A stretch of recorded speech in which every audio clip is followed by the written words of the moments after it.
ಕರ್ನಾಟಕದ ಕೋಲಾರ ನಗರದ ಹೃದಯ ಭಾಗದಲ್ಲಿರುವ ಕೋಲಾರಮ್ಮ ದೇವಸ್ಥಾನ ಈ ಪ್ರದೇಶದ ಅತ್ಯಂತ ಪ್ರಾಚೀನ ಮತ್ತು ಪ್ರಸಿದ್ಧ ದೇವಾಲಯಗಳಲ್ಲಿ ಒಂದಾಗಿದೆ. ಕೋಲಾರ ನಗರದ ಹೆಸರೇ ಆ ಕೋಲಾರಮ್ಮ ದೇವಿಯ ಹೆಸರಿನಿಂದ ಬಂದಿದೆ ಎಂಬ ಸ್ಥಳೀಯ ನಂಬಿಕೆ ಇದೆ. ಈ ದೇವಾಲಯವನ್ನು ಚೋಳರ ಕಾಲದಲ್ಲಿ ನಿರ್ಮಿಸಲಾಗಿದೆ ಎಂದು ಇತಿಹಾಸಕಾರರು ಅಭಿಪ್ರಾಯಪಡುತ್ತಾರೆ. ದೇವಾಲಯದ ಶಿಲ್ಪಕಲೆ ಮತ್ತು ಕಲ್ಲಿನ ಕೆತ್ತನೆಗಳು ದಕ್ಷಿಣ ಭಾರತದ ಪ್ರಾಚೀನ ವಾಸ್ತುಶಿಲ್ಪದ ಸೌಂದರ್ಯವನ್ನು ತೋರಿಸುತ್ತವೆ.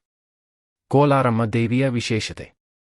ಕೋಲಾರಮ್ಮ ದೇವಿಯನ್ನು ದುರ್ಗಾ ಮಾತೆಯ ಶಕ್ತಿಯ ರೂಪವೆಂದು ಭಕ್ತರು ಆರಾಧಿಸುತ್ತಾರೆ. ಸ್ಥಳೀಯ ಜನರ ನಂಬಿಕೆಯ ಪ್ರಕಾರ ದೇವಿಯು ಈ ಪ್ರದೇಶವನ್ನು ಅನೇಕ ಸಂಕಷ್ಟಗಳಿಂದ ರಕ್ಷಿಸುತ್ತಾಳೆ. ಅದಕ್ಕಾಗಿಯೇ ಕೋಲಾರ ಮತ್ತು ಸುತ್ತಮುತ್ತಲಿನ ಸಾವಿರಾರು ಭಕ್ತರು ತಮ್ಮ ಕುಟುಂಬದ ರಕ್ಷಣೆ, ಆರೋಗ್ಯ ಮತ್ತು ಸುಖಶಾಂತಿಗಾಗಿ ದೇವಿಯನ್ನು ಪ್ರಾರ್ಥಿಸುತ್ತಾರೆ. ಭಕ್ತರು ತಮ್ಮ ಮನೆ ಮತ್ತು ಕುಟುಂಬದ ಮೇಲೆ ದೇವಿಯ ಆಶೀರ್ವಾದ ಇರಲಿ ಎಂದು ಪ್ರಾರ್ಥಿಸುತ್ತಾರೆ. ಅನಾರೋಗ್ಯದಿಂದ ಮುಕ್ತಿ ಮತ್ತು ಉತ್ತಮ ಆರೋಗ್ಯಕ್ಕಾಗಿ ದೇವಿಯ ಕೃಪೆಯನ್ನು ಬೇಡುತ್ತಾರೆ. ಜೀವನದ ಸಮಸ್ಯೆಗಳು, ಆರ್ಥಿಕ ತೊಂದರೆಗಳು ಮತ್ತು ಅಡೆತಡೆಗಳು ದೂರವಾಗಲಿ ಎಂದು ಪ್ರಾರ್ಥಿಸುತ್ತಾರೆ.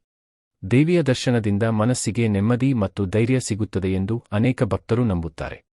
ಹೊಸ ಮನೆ, ಉದ್ಯೋಗ, ವ್ಯವಹಾರ ಅಥವಾ ಮದುವೆಯಂತಹ ಶುಭ ಕಾರ್ಯಗಳ ಮೊದಲು ದೇವಿಯ ಆಶೀರ್ವಾದ ಪಡೆಯುತ್ತಾರೆ.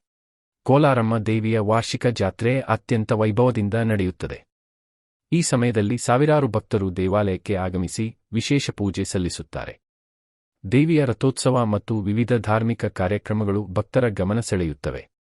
ಶಕ್ತಿ, ಧೈರ್ಯ ಮತ್ತು ರಕ್ಷಣೆಯ ಪ್ರತೀಕವಾಗಿರುವ ಕೋಲಾರಮ್ಮ ದೇವಿ ಶತಮಾನಗಳಿಂದ ಕೋಟ್ಯಂತರ ಭಕ್ತರ ಆರಾಧ್ಯ ದೇವಿಯಾಗಿದ್ದಾಳೆ.